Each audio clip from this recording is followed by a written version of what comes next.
Hey there, investors. Today we're tackling a question I get all the time. Which logistics REIT should you put your money into? Mapletree Logistics Trust or Frasers Logistics and Commercial Trust? Both have hit multi-year lows recently, which might mean a golden opportunity to lock in some sweet dividend yields. But which one is the better buy right now?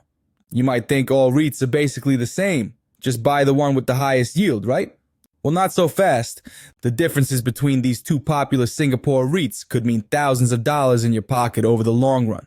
Today, I'll break down exactly what makes each one unique and which might be better for your specific situation. Want to dive even deeper and get exclusive investing insights delivered to you every single day? For just $1 a month, you can become a premium member and unlock a wealth of additional content, including daily REIT analysis, early alerts on market-moving events, and deeper dives into specific investment strategies that I can't fit into these videos. Think of it as your daily dose of financial fuel.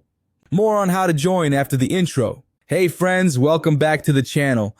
I'm Iggy, and I've been covering topics like stocks, finance, CPF, and everything related to growing your wealth. The Investing Iguana is ranked 8th in the 2024 Influential Tigers by Tiger Brokers, with over 850,000 reads and 53,000 likes. I've produced over 800 videos with more than 350,000 watch hours as of February 2025. I also focus on regional and global economic trends. Let's start with some context. Singapore REITs have been through a rough patch lately. Higher interest rates have squeezed their financing costs, which directly hits the distributions they can pay to unit holders like you and me. But there's good news. As of May 2025, interest rates have started to stabilize and even drop a bit.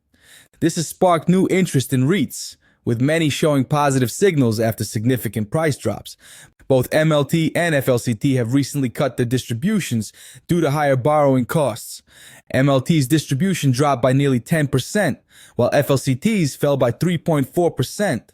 Despite these challenges, both are now trading at attractive valuations compared to their historical averages. Let's look at what these REITs actually own, because this is where the big differences start to show up. Mapletree Logistics Trust, or MLT, focuses exclusively on logistics properties across Asia.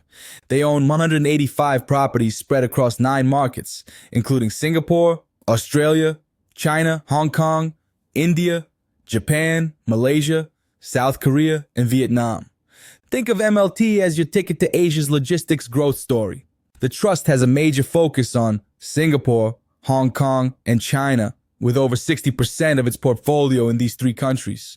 Frasers Logistics and Commercial Trust, or FLCT, has a more diverse property mix. About 70% is logistics and industrial properties, while 30% is commercial properties. Their portfolio includes 114 properties across 5 developed countries: Australia, their largest market, Germany, Singapore, the United Kingdom, and the Netherlands. So FLCT gives you more exposure to Western markets compared to MLT's Asia focus. It's like choosing between a specialized tool and a multi-tool. MLT is laser focused on one property type across multiple Asian countries, while FLCT gives you both property type and geographical diversification. Now let's compare some numbers that really matter for your investment returns. MLT currently offers a dividend yield of about 7.0%, slightly higher than FLCT's 6.7%, but there's more to the story than just yield. When we look at price-to-book ratio, MLT trades at about 0.8 times its book value, while FLCT trades at 0.7 times. This means FLCT might offer slightly better value at current prices. What about debt?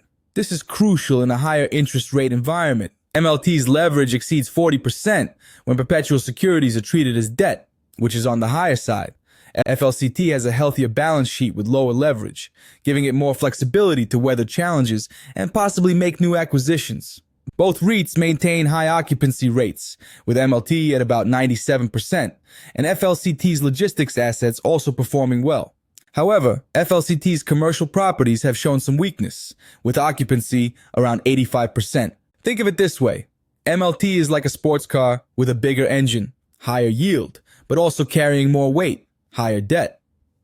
FLCT is more like a well-balanced sedan, maybe slightly less exciting in terms of current yield, but potentially more reliable for the long journey. The The countries these REITs invest in create different risk profiles that you need to understand. MLT's heavy exposure to China has been a recent weakness. Their China properties have seen occupancy drop to 93%, and rental rates have fallen by about 10% in the latest quarter. This has dragged down overall growth. However, MLT's Singapore properties continue to perform well, and its spread across multiple Asian markets provides some protection against country-specific problems. FLCT's larger exposure to Australia and Europe has been an advantage lately. They have less exposure to China's property market challenges, and Australia's economy has shown resilience. European logistics markets remain strong despite economic headwinds. This geographical diversification is considered a strength in the current market.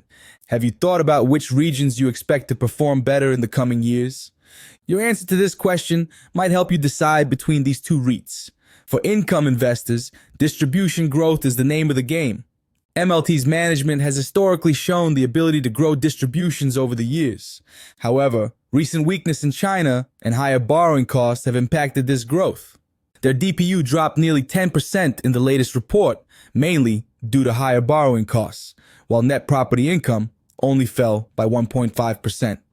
FLCT's investors, distribution growth has experienced a consistent year-on-year decline, with DPU falling 3.4% to 6.8 cents in the latest report.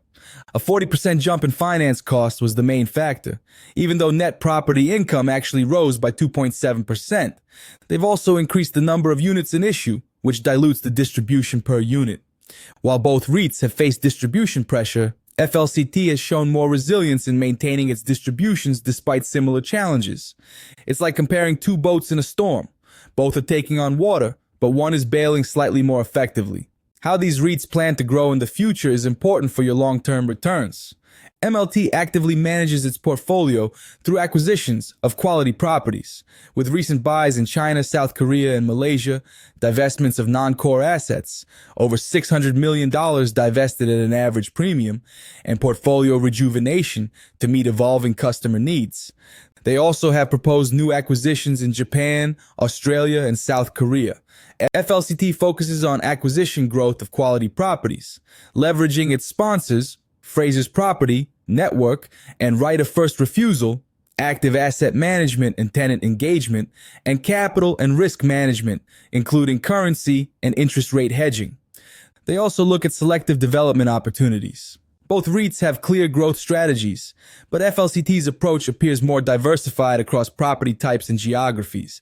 It's like comparing someone who's really good at one sport versus someone who's pretty good at several sports. Both approaches have their merits depending on market conditions. As of May 2025, both REITs are showing positive technical signals. Despite a major correction over the past 2 years, MLT has experienced strong bullish action recently and is likely to see continued recovery.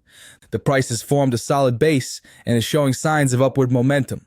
FLCT's price action shows strong technical signals for upward movement after a significant correction.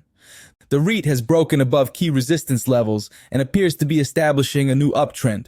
The broader CSOPH REIT ETF, which includes both REITs, also shows strong signs of a bullish rebound, indicating positive sentiment toward the sector as a whole. Does this mean it's the perfect time to buy? Technical signals suggest a potential recovery, but your investment timeline and risk tolerance should guide your decision. Based on everything we've discussed, here's my take on which REIT might be better suited for different investor profiles. Consider MLT.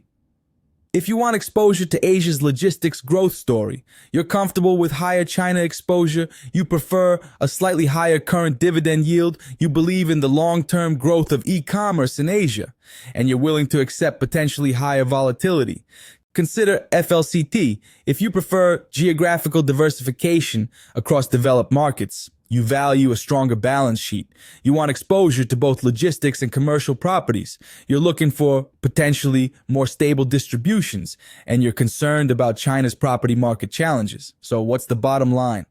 Both MLT and FLCT offer compelling value at current prices, trading below their historical averages with attractive dividend yields. While MLT has historically shown strength in distribution growth, FLCT currently has a healthier balance sheet and greater diversification in terms of property types and geographical exposure. For investors seeking income in today's market, both REITs deserve consideration as part of a well-diversified portfolio. The choice between them should ultimately depend on your specific investment goals, risk tolerance, and existing portfolio composition. Remember that REITs are meant to be income-generating instruments, and both of these options can play that role effectively in your portfolio. The key is to align your choice with your overall investment strategy and financial needs. If you found this comparison helpful, please hit that like button and subscribe to the channel for more investing insights. Drop a comment below letting me know which REIT you prefer and why. I love hearing your perspectives. So, if you found this video helpful and want to level up your investing game with daily premium insights for just $1 a month, click the link in the description below to become a member. You won't regret having that consistent stream of valuable information that can help you on your financial journey. As a member, you'll get my daily REIT analysis, where I break down opportunities just like these before most investors even spot them. If you enjoyed this REIT comparison, check out my previous video on FLCT 6.5% yield REIT, buy or avoid, where I cover more potential bargains in the REIT space. Until next time, this is Iggy from the Investing Iguana, helping you grow your wealth one video at a time.